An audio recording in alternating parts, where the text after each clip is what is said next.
talking here, but I think Cody would have a little more extended mind, I guess the best way to say it. A little more creativity Right. to him, if I'm saying that correctly. No disrespect intended to anybody else.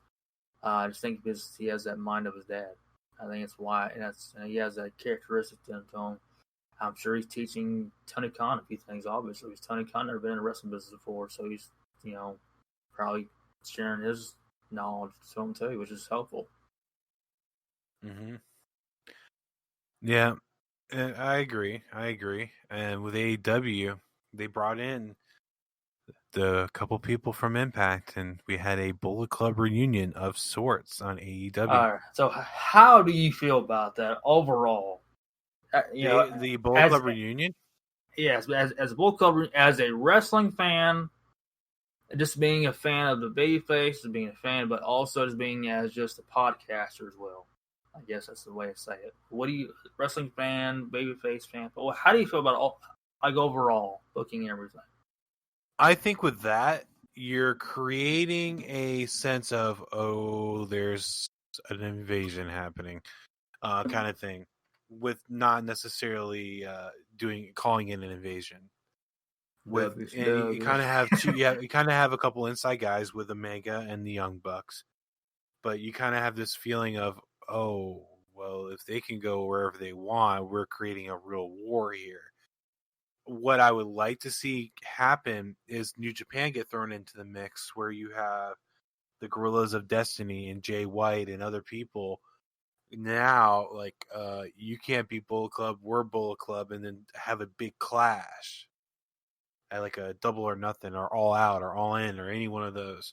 At a pay-per-view, have a big clash where on one side you have Omega, the Young Bucks, and Anderson. On the other side, you have Jay White, the Guerrillas of Destiny, Bad Luck, Fale, and can't remember. Oh, well, I mean, they technically have Kenta now, part of Bullet Club 2 in New Japan.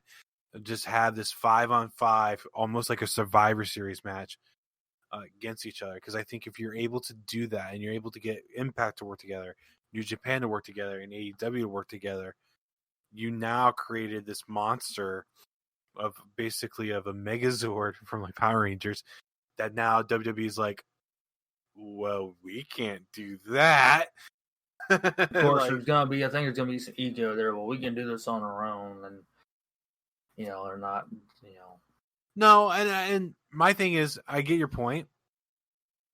I absolutely get your point, but if New Japan is okay with it, they now have a partner in the West. Let's say with AEW, they now have a partner in the West, and AEW, I know, has some people that they can say, well, if we can work this out, you allow those guys to come here and you guys can win because this will be over the name Bullet Club. Who can use the name Bullet Club? And we know you own that copyright, but we'll have you guys win so you guys keep that copyright so it makes sense. And you guys, if this works out, we'll send over the Inner Circle, which is Jericho, Hager, Guevara, Proud and Powerful, and MJF and all those guys. We can do something with them, and you can do something with them, kind of thing.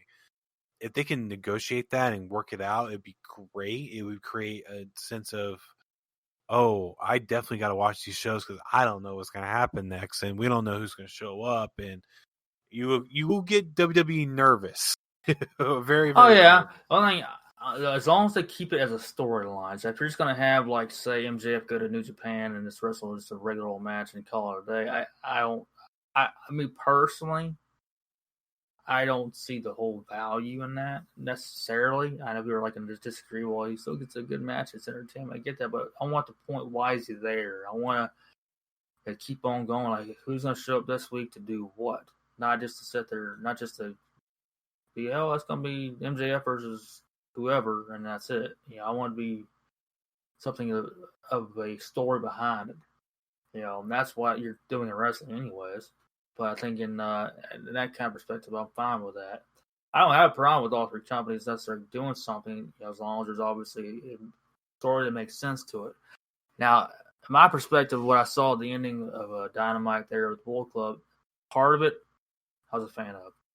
As just a wrestling fan, didn't like it too much as far as if I'm a fan of baby faces, but obviously it has to happen that way. But I didn't really like the ending as far as here you come with the Young Bucks as the EVPs, and they're there to say, hey, what's going on, y'all? And then they eventually join the Bull, or they do their Bull Club thing. I get parts of it, but I just wasn't overly fan of it. It reminded me of Bischoff being the inside guy for the NWO. Mm-hmm. That's why I think I liked it. I think if it was done more of a as a hey, gotcha kind of moment, I would say okay. But if it's just more or less, well, they're talking me into it, it's all good. That's how I perceived it. I just wasn't that part of it. Like, yeah, you're the EVPs, but if you're gonna do a heel turn as far as a stab in the back kind of thing towards Tony Khan, I would say, okay, now we're on something a little more. But I didn't see that way. That's the only thing that's a takeaway. It's a con to me. So, no pun intended saying con again, but it's a negative towards me. But when that being how the ending went, but being that what's going on, I'm definitely they caught my attention even more. So I'm definitely going to be tuning in again. That's the plus side. Hopefully with Impact though they capitalize more on it.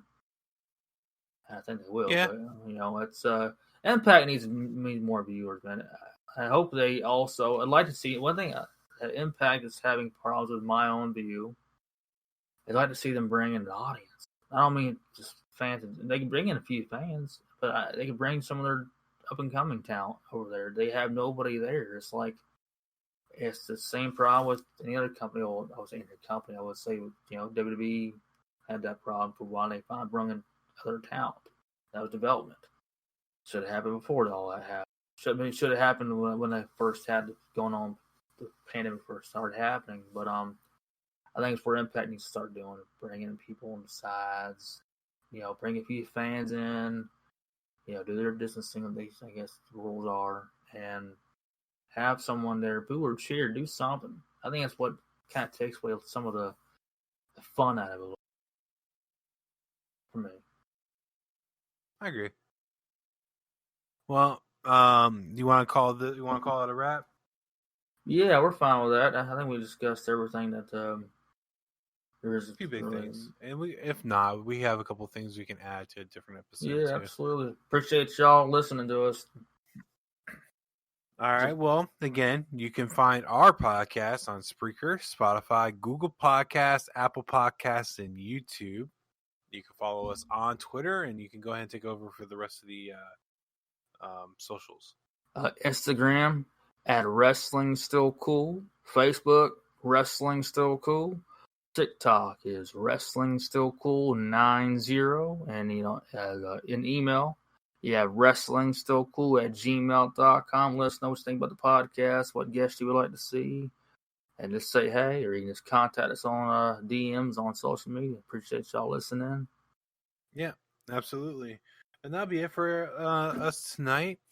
I hope you guys enjoy the rest of your night, and we'll be back here in a few days-ish to go over the 88 Royal Rumble.